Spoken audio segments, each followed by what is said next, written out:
My name is Daniel. I'm 45 years old. I have been married to my wife, Clara, 42, for 18 years. We have a 19-year-old son, Leo. We had him before marriage, and he is currently in his second year of college. I inherited my house from my grandmother 5 years before I got married, so it has been in my family for decades. On Wednesday, I decided to surprise Clara by returning early from a business trip. I was supposed to be away until Friday, but my meetings ended ahead of schedule. I stopped by the florist and bought her favorite white roses. I arrived home around 2 in the afternoon and noticed a car I did not recognize. I thought maybe it belonged to a friend of Clara's or a neighbor. I used my key to enter through the front door and shouted, "Honey, I am home early." There was no answer. I heard the shower running upstairs.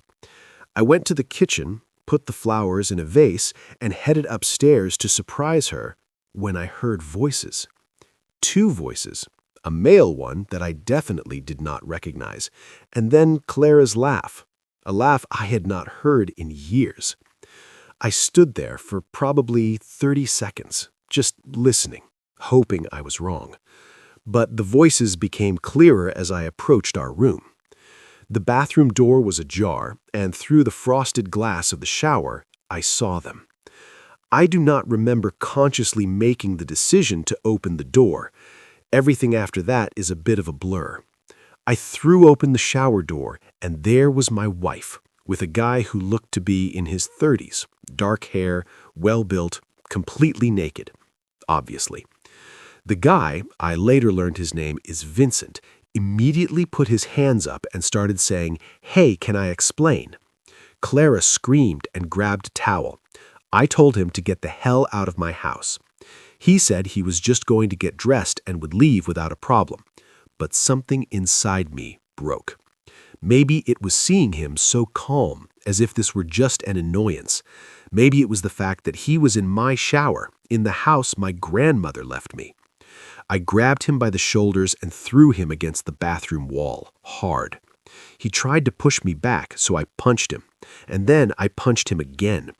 Clara was screaming for me to stop. The guy was on the floor, covering his face with blood coming from his nose. I probably would have kept hitting him, but seeing the blood brought me back to reality. I backed away and told him he had 5 minutes to get out before I called the police. He grabbed his clothes and ran out of the house, still bleeding and half-dressed. Clara went after him. Now she says I am a violent psychopath and that she will stay at her sister's house. She claims I could have killed him and that she is afraid of me. She is threatening to file for divorce and a restraining order. My son called me yesterday and said his mother told him what happened. He told me he could not believe I would attack an innocent person and that he is ashamed of me. When I tried to explain to him that the guy was sleeping with his mother, he told me that did not give me the right to assault anyone. I know I probably shouldn't have hit him, but I found him in my shower with my wife in my house. I feel that any reasonable person would have reacted the same way. My brother thinks I should have called the police, but what were they going to charge him with? It's not illegal to sleep with someone's wife if she consents. Update 1. Well, the situation has gone from bad to completely screwed. I am writing this from a hotel because I cannot get into my own house. Vincent, the guy I found Clara with, decided to press charges. I was arrested on Friday morning at my office. 2 police officers arrived around 10 in the morning while I was in a meeting with clients. They were professional, but there is nothing discreet about being arrested at work. My boss had to explain to the clients why their meeting was being postponed. I spent Friday night in the county jail before my lawyer could get me out on bail. I am being charged with 3rd-degree assault, which is apparently a misdemeanor, but can still carry up to a year in jail and a $4,000 fine if I'm found guilty. The bail was $2,500. While I was in jail, Clara went to court and got a temporary restraining order against me. She alleged that I had a history of controlling and violent behavior and that she feared I might harm her. This is a complete lie. I have never laid a hand on Clara in 18 years of marriage. I had not even raised my voice to her before all this started. The restraining order means I cannot come within 100 yards of her, which includes my own house, since she is living there. When I got out of jail on Saturday morning, I drove home and discovered that she had changed the locks. My key no longer works. There is a patrol car parked across the street, apparently to make sure I do not violate the order. I called my lawyer immediately. He told me that since the house is mine and I have the deed to prove it, we can fight it in court, but it will take time. The temporary order is valid for 2 weeks, and then there is a hearing where a judge will decide whether to make it permanent. In the meantime, I am legally barred from my own property. I'm staying in a hotel now, living out of the suitcase I took on the business trip. I did not even take it out of the car. I cannot access my clothes, my mail, my personal belongings, nothing. Clara does not answer my calls or messages. When I called the house, she answered and hung up immediately. The most messed up part is that Leo came back from college this weekend and is staying at the house with her. I sent him a message to see if we could get coffee and talk. He replied, "Mom showed me the police report. I cannot believe you are my father. Do not contact me until you get help for your anger issues." What anger issues? I have never had anger issues in my life. The only time I've ever been violent was when I found that guy in my shower, but somehow I'm the crazy one here. My lawyer says the order will probably be temporary, as there is no evidence of domestic violence or threats. Clara would have to prove a pattern of abuse for it to be made permanent, and she cannot because it doesn't exist. But he also warned me that these things can drag on for months, especially if she files for divorce. At the same time, I had to call my boss and explain why I was arrested.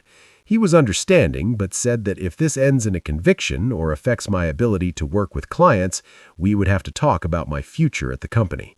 I have been there for 12 years without any disciplinary problems, and now my job is at risk because I caught my wife cheating on me. The worst part is the financial hit. Between the lawyer, bail, and hotel expenses, I have already spent over $8,000. I still have to keep paying the mortgage on a house I cannot live in, plus my credit cards and Leo's tuition. Clara has access to our joint accounts, so she can drain them while I'm paying for everything separately. I feel like I'm being punished for being the victim here. She cheats on me in my own house, and somehow I end up arrested and homeless while she gets to play the victim. How is that justice?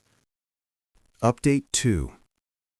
The hearing on the restraining order was 3 weeks ago, and let me tell you, it was a real eye-opener. The judge dismissed the restraining order, but what happened in that courtroom forever changed my relationship with my son. First, the good news. My lawyer was right.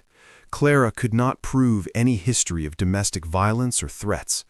The judge said that although what I did to Vincent was clearly wrong, it was an isolated incident that did not demonstrate a pattern of violence towards Clara. The order was lifted, and I got my house back. But here is where it gets really messed up. Leo showed up to testify on behalf of his mother. My own son stood before the judge and lied about me under oath. He claimed that I was controlling and emotionally abusive throughout his childhood. He said that I monitored all communications at home and that I made important decisions without consulting his mother. He told the judge that I had a bad temper and that he was always afraid of making me angry while growing up. That is a complete lie, and Leo knows it. Yes, when he was a teenager, Clara and I had rules about his phone and internet use, but that is called being responsible parents. And yes, I made decisions about things like finances and home repairs, but it was because Clara always said she did not want to deal with it and preferred that I handle it. The most painful part was when he said he felt relieved to go to college because he no longer had to walk on eggshells at home. This boy who used to call me every Sunday from college to talk about his classes and his friends, now telling a judge that he was afraid of me. My lawyer cross-examined him and asked him specific questions about incidents of violence or abuse. Leo could not name a single specific incident, which greatly weakened his testimony. When asked if I had ever hit him or his mother, he admitted that I had not, but said that abuse is not always physical. The judge clearly did not buy it. She said that while family testimony is important, she needed to see evidence of truly threatening behavior towards Clara, not general claims about family dynamics. That is when my lawyer presented our evidence. We had Clara's credit card statements and bank records from the last 8 months. She spent over $7,000 on hotels, restaurants, and gifts during her affair. Not just in local hotels, there were charges for weekend trips to Chicago, Milwaukee, and even a long weekend in Minneapolis. The hotels alone totaled $7,800. Luxury places like the Grand Geneva, the Palmer House, hotels that cost between $300 and $400 per night. In addition, another $4,200 on dinners at expensive restaurants, always for 2 people according to the amounts, and $3,000 at jewelry and men's clothing stores. My lawyer also requested her phone records, which showed hundreds of calls and messages to Vincent's number for the past 8 months. The timing matched the credit card charges perfectly. Clara's lawyer tried to argue that this financial evidence was not relevant to determining whether I posed a threat to her, but the judge said it was relevant because it showed that Clara had been planning and carrying out an extensive affair, which gave context to my reaction upon discovering it. The restraining order was dismissed, but Clara immediately filed for divorce. She's asking for alimony, half the value of the house, even though it is my inheritance, and half of everything else we own. Her divorce lawyer is still trying to use the assault charge against me. They say I am unfit to handle financial decisions and that Clara needs protection from my volatile behavior. But my criminal lawyer says that the assault case will most likely be reduced to a charge of disorderly conduct with probation and anger management classes. The hardest part is Leo. After his testimony, I confronted him outside the courthouse. I asked him why he lied to help his mother, and he told me he was not lying, that was how he experienced our family growing up. I told him that having rules and expectations is not abuse, and that every decision I made was for the good of our family. He replied that is exactly what an abusive person would say, and that he was proud of his mother for finally standing up to me. I haven't spoken to him since. He's living with Clara at her sister's house, and they've both blocked my number. My brother says I should try to repair the relationship, but I don't know how you get over your own son accusing you of abuse in a court. The divorce process is going to be a mess. I'm back in my house, but it no longer feels like a home. Update 3. The divorce was finalized last week, and I got a much better result than I expected. The judge clearly saw through Clara's lies about abuse and control, and the financial evidence of her affair made a huge difference in the settlement. Clara got almost nothing. The judge ruled that the house remains mine, as it is an inherited property. Clara tried to argue that she was entitled to compensation for improvements made over the years, but my lawyer proved that most of the major renovations, kitchen, basement, new roof, were paid for with my income, not with joint funds. She was given $12,000 for her contributions to improvements. As for the other assets, the judge divided them according to contribution and conduct. Clara kept her car, her personal belongings, and $25,000 from our savings. I kept my car, my retirement accounts, and everything else. There is no spousal support due to the adultery and her ability to work. She has a bachelor's degree and work experience, so the judge said she can support herself. The best part was when Clara's lawyer tried to argue that she needed more money because she was starting over after years of financial dependence. The judge literally laughed and said that someone who spent $15,000 on hotels and gifts for her lover clearly knew how to handle money. Clara went crazy when the sentence was handed down. She started crying and saying it was not fair that she had given up her career for our family, which is a complete lie. She worked part-time by choice and quit 3 years ago because she said she was tired of office politics, not because I forced her to. The judge told her that adultery has consequences and that using marital funds to support an affair is a serious breach of fiduciary duty. She told her she could appeal, but that the evidence was clear and that the ruling was completely within the state guidelines for at-fault divorces. Leo was in the room for the final hearing, still supporting his mother. When the judge announced the ruling, he stood up and shouted, "This is bullshit. She has nowhere to go." The bailiff had to tell him to sit down and be quiet. After the hearing, Leo followed me to the parking lot and started yelling at me. He told me I was destroying his mother's life and that I was insensitive for leaving her with nothing. I replied that his mother destroyed her own life by cheating on me. He told me a real man would take care of his ex-wife no matter what she had done. That is when I lost my patience.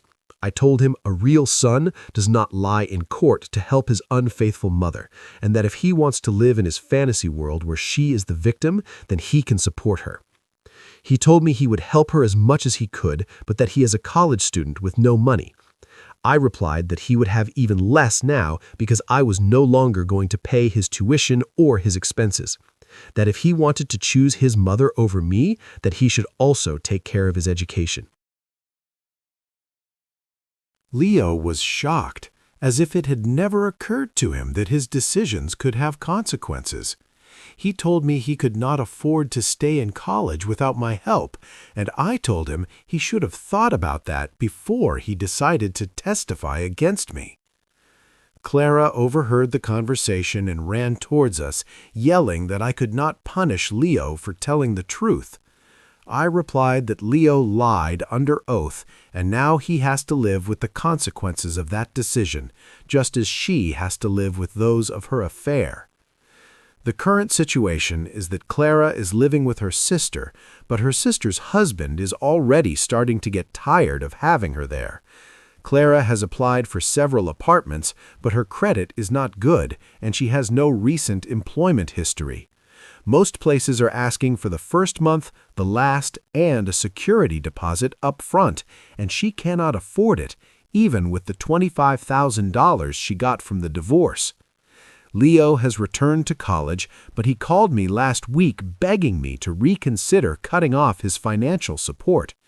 He said he applied for student loans, but they do not cover all his expenses, and he might have to drop out. I told him he could get a job like thousands of other college students do, or he could find a way to rebuild our relationship. He asked me what he would have to do, and I told him he would have to admit that he lied in court and apologize publicly for defaming me. He said he did not lie, that he just shared his perspective on the family dynamics. I replied that his perspective almost cost me my house and my financial security, and that I was not interested in his reinterpretation of the story.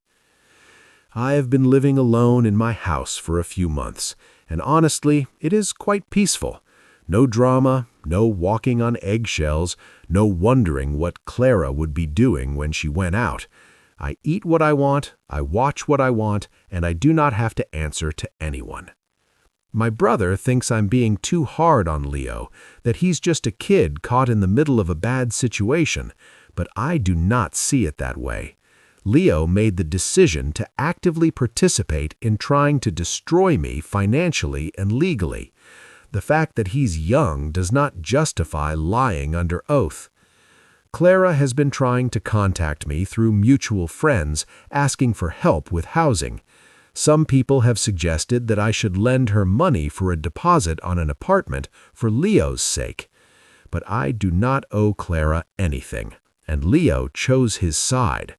I worked like a dog for 18 years to build a life for my family, and they both threw it in my face as soon as it was convenient for them. Now it is their turn to build their own lives without my help. Final update. Well, it has been 2 years, and I never thought I would do an update again. But apparently, karma is not done with my family yet. Leo married his college girlfriend, Olivia, last September. Obviously, I was not invited to the wedding, as we have not spoken since the divorce proceedings. I found out from my brother, who heard it from another relative. Clara paid for the wedding with borrowed money, trying to pretend she was financially well off.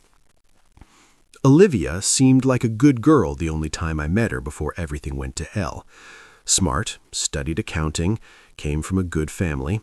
I always thought Leo was lucky to have someone like her, but apparently he did not value it. 3 weeks ago, Olivia discovered that Leo was being unfaithful to her. And listen to this. He was cheating on her with a married woman he met through his mother. Clara had finally gotten a job, and Leo started going over there from time to time. There he met this woman, Diane, about 35 years old, married with 2 children. The affair came to light because Diane's husband found text messages on her cell phone. He confronted her. She confessed everything. And then the husband contacted Olivia directly on Facebook to tell her what was happening. Apparently, Leo had been spending money they did not have on hotels and dinners with this woman, just as his mother did with Vincent. Olivia kicked him out immediately. She filed for divorce within a week and moved back in with her parents. She emptied their joint bank account and returned the ring to Leo by throwing it in his face in the parking lot of their apartment complex. This is where the story gets interesting for me. Leo called me 2 weeks ago crying on the phone, begging me to help him. He said Olivia took everything and that he cannot pay his rent or his car payments. He said he made a mistake and that he now understands what I went through with Clara. I asked her why I would do that, and she said for the sake of our family and because Leo needs stability while he is going through his divorce. I laughed out loud and told her that Leo made his decision when he decided to testify against me, and that she made hers when she decided to sleep with Vincent in my shower. She started to cry and said she knew she had made mistakes, but that I was being cruel and vengeful. She said the affair was a mistake and that she never wanted things to go this far. I told her that spending $7,000 on another man was not a mistake. It was a decision she made consciously every day for months. Then she said something that really made me angry. She said that if I helped them now, it would show that I was the bigger person and that I had truly forgiven them. As if forgiveness meant financing their lives after they tried to destroy mine. I told her that forgiving does not mean paying for their bad decisions, and that I am not interested in being the bigger person. I told her I hoped that both she and Leo would learn to live with the consequences of their choices, just as I had to learn to live with the consequences of mine. Leo has called me 3 more times since then. Each call sounds more desperate. Apparently, he is behind on rent and his car is about to be repossessed. He dropped out of college because he could not afford it without my help, and now he works at a pizza place earning $12 an hour. The last time he called, he finally said he was sorry for testifying against me, but added that he did it because he believed his mother and thought he was doing the right thing. I told him that was not an apology for lying. It was an excuse for lying. There's a difference. Olivia, in fact, contacted me a few weeks ago through Facebook. She said she wanted to apologize for not having seen through Leo and Clara's lies during the divorce proceedings. She commented that going through her own divorce made her understand what I must have felt being betrayed by people I trusted. The bottom line is that I am done with both of them. They are adults who made their decisions, and now it is their turn to live with the consequences. I spent too many years tolerating Clara's behavior and trying to solve Leo's problems. I am no longer their safety net. They burned that bridge when they decided to try to destroy my life.